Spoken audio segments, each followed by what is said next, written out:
आज चाहिँ मैले कुनै पनि टेक्निकल भिडियो लिएर आएको छुइनँ। आज मैले सानो म्याजिक ट्रिक लिएर आएको छु। तपाईहरुले मेरो हातमा देख्न सक्नुहुन्छ एउटा तासको बुङ रहेको छ र यो तासको बुङबाट म एउटा सानो म्याजिक गरेर देखाउँछु। त्यसपछि तपाईहरुले पनि यो म्याजिक ट्रिक कसरी सजिलैसँग गर्न सक्नुहुन्छ भनेर सिकाउँछु पनि। त्यसैले भिडियोलाई अन्तिमसम्म नै हेर्नु होला र भिडियो मन पर्यो भने लाइक गरी च्यानलमा नयाँ हुनुहुन्छ भने च्यानललाई सब्स्क्राइब पनि गर्नु होला।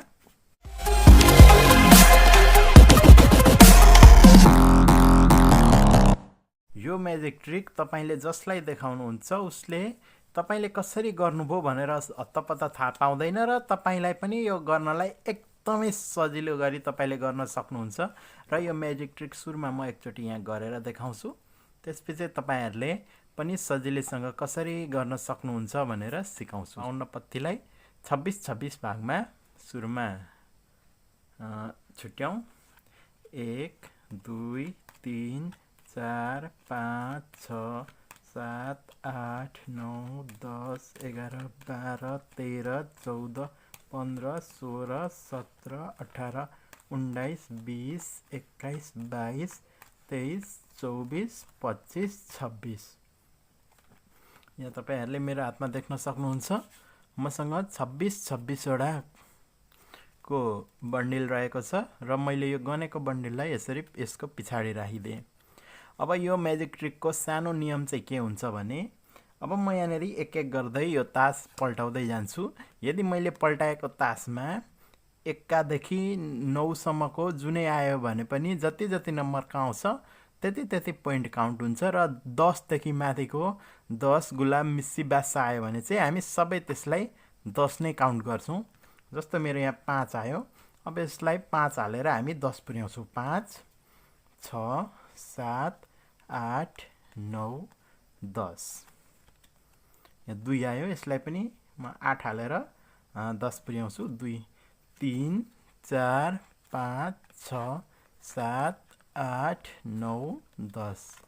अब यहाँ जे आयो मैले अघि भनिसकेको छु 10 भन्दा माथिको तासलाई जति आए पनि हामी त्यसलाई 10 नै मान्छौं। यसलाई हामी 10 नै काउन्ट गर्छौं।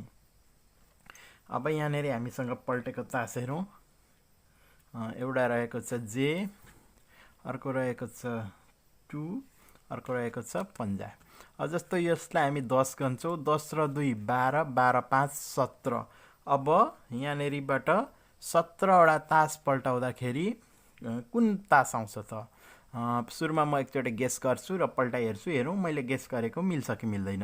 अब हामीले यहाँबाट 17 वटा तास पल्टाउँदाखेरि आउँछ इटाको सत्ता। अब हेरौं हो कि हैन। 1 2 3 4 5 6 7 8 9 10 11 12 13 14 15 16 यो रह्यो 17। यसरी सजिलैसँगले तपाईले पनि यो म्याजिक ट्रिक गर्न सक्नुहुन्छ। अब यो म्याजिक ट्रिक कसरी गर्न सकिन्छ भनेर म यहाँनेर तपाईहरुलाई सिकाउन गइरहेको छु।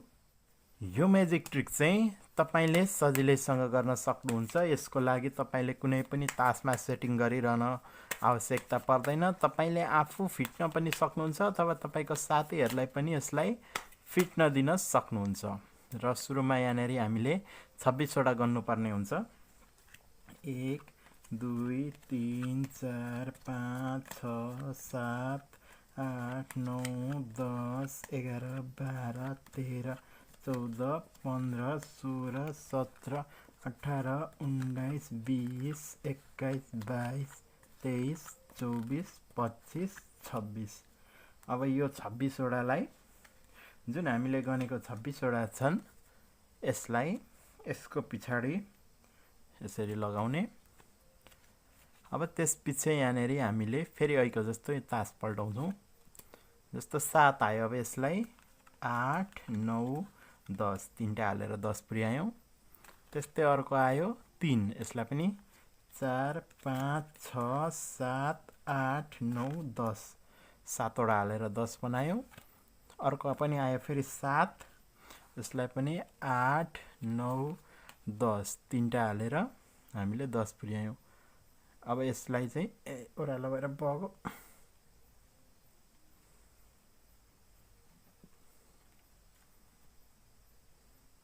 अब जस्तो यहाँनेरि 7 7 र 3 ले 10, 10 7 17।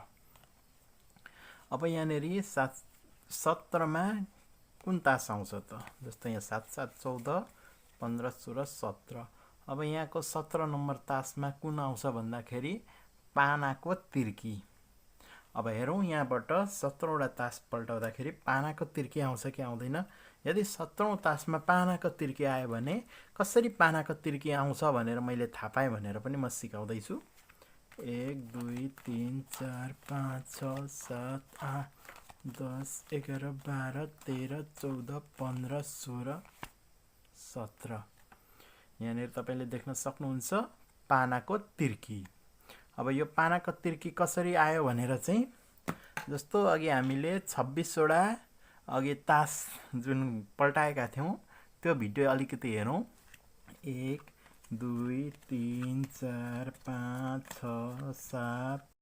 तपाईले यहाँ देख्न सक्नुहुन्छ जुन 26 वटा तास पल्टाउँदाखेरि 7औं नम्बरमा आएको थियो पानाको तिर्की र यसरी यहाँनेरि 26 वटा तास पल्टाउँदाखेरि जुन तास आउँछ त्यो नै अन्तिममा आउने तास हुनेछ।